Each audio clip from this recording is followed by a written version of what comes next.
Today I'm going to be talking about should parental consent be required for minors to receive birth control. Family planning clinics that receive federal money under Title X of the Public Health Service Act must provide services regardless of age or status. Several court rulings in the 1970s and the 1980s established that no clinic receiving such as mommies may seek parental approval or notice before offering the birth control services to unmarried minors. However, in recent years, Congress and many states legislators have proposed maintaining publicly financed clinics to consult with parents before administering conception to minors. This research looked at how a single parental participation citations affect birth and abortion among minors. What is minor consent? Minor consent is a minor's age right by law to consensually and conjugal services. Consent means giving permission for something. Consent equals general meaning to give permission. When talking about giving consent to a health care provider, that means giving permission to offer you health services. For example, birth control, HIV testing can also mean giving your health care provider permission to share your health information with others, such as parents, guardians, which requires a document called release of information consent. The impact of parental permission requirements on minor pregnancy, birth, and abortion rates is unclear.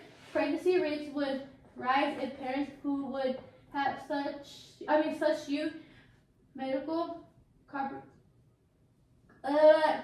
compensation without parental approval now use fewer effective forms of birth control or no compensation at all while continuing to have sex. Abortion, birth rates, or both would rise. Pregnancy, abortion, and birth rates would remain unchanged if the adults who have used medical compensation without the requirement obtained parental approval and there were no changes in sexual and competitive behavior among other teens. And these are two videos that talk about the topic that I recommend if you want to learn more about the topic.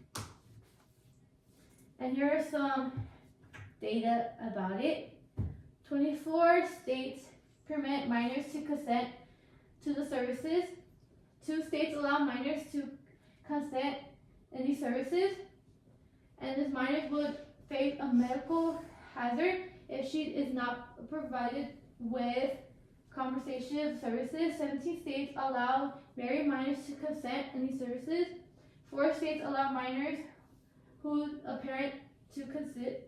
5 states allow minors who is or has ever been pregnant to consent to these services. 9 states allow minors to consent if the minors meet other requirements, including high school graduate, reaching a minimum age, or receiving a referral from a specific professional such as a physicist or a member of the clergy.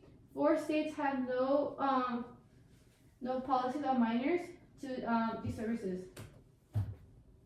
Well, then are we just supposed to let teens get pregnant? No, not. Arguments argue birth control are sometimes formed as a black and white choice between permitting unregulated birth control or allowing the increase of unplanned pregnancy.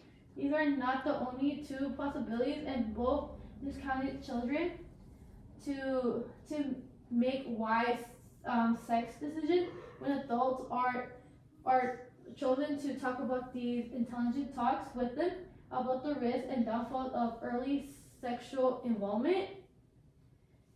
In promoting fertile awareness education, the important option for increased access to birth control. To be clear, we are not discussing teaching teenagers a formal fertility awareness or a natural family planning strategy. that may be utilized to obtain or avoid. Instead, we're supporting bodies, literally education, which help young appreciate the value of their body and give them the self-confidence they need to make sound sexual decisions. This evidence is the age-appropriate reproductive awareness teaching can help young delay or discontinue sexual engagement. Since birth control is often held up as a reproductive right, legislation continues to favor less oversight of birth control in favor of increasing access. Many states now allow patients to get birth control pre-prescribed by a pharmacist without seeing a primary care provider. Pharmacies chose to market and sell Optolay. Customers will particularly to able to purchase this hormonal birth control without such as a conversation with the with the medical professional. It's worth saying again that hormonal conversation is a profound effect on the body, especially for teens, and it's not a medical decision to be taken lightly.